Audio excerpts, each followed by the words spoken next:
Всем привет! Сегодня я к вам с простым, быстрым и очень вкусным рецептом капусты. Капуста такая вкусная, нежная и сочная, что ваши соседи точно попросят у вас рецепт.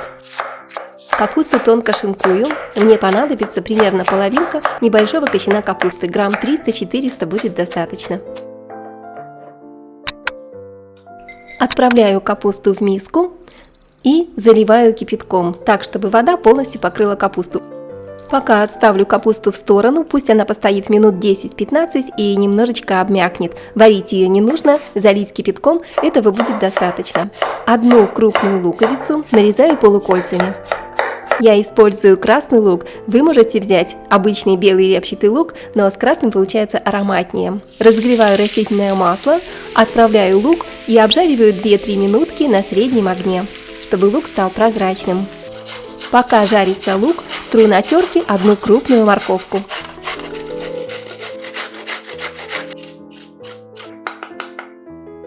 Готово. Отправляю морковку к луку и также обжариваю 2-3 минутки.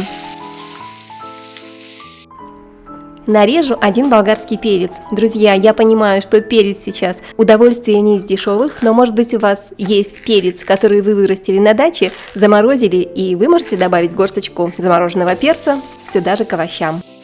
Обжариваю перец с другими овощами буквально 3-4 минутки, чтобы он стал чуть-чуть помягче. Также натираю сюда 2 или 3 зубчика чеснока. Если любите чеснок, добавьте побольше, получится только вкуснее и ароматнее. Солим и перчим по вкусу, а также добавьте ваши любимые специи, чтобы блюдо получилось с ярким и насыщенным вкусом. Можете добавить сушеную петрушку или укроп, можно добавить уже готовую приправу для капусты, которую можно купить в магазине, или вашу любимую приправу. Капуста уже постояла и стала мягкой. Сливаем с капусты воду или набираем горсть капусты и хорошенько отжимаем руками лишнюю жидкость. Отжатую капусту отправляю в большую миску и сюда же добавляю нашу зажарку из овощей. Осталось только все хорошо перемешать. Разбиваю в миску 3 яйца, добавляю щепотку соли и хорошенько взболтаю венчиком яйца с солью. Сюда же вливаю 250 мл молока, это 1 стакан. И добавляю 200 грамм муки. Это чуть больше, чем 1 стакан. Все хорошо перемешиваю, чтобы комочков не было. Добавляю 1 чайную ложку разрыхлителя, можно с горкой. Все еще раз перемешаю. Тесто для нашей...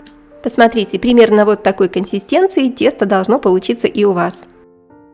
Заливаю тестом капусту с обжаренными овощами.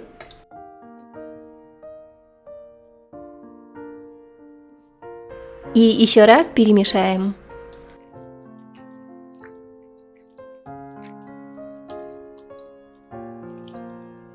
Застилаю противень бумагой для выпечки, пергаментом.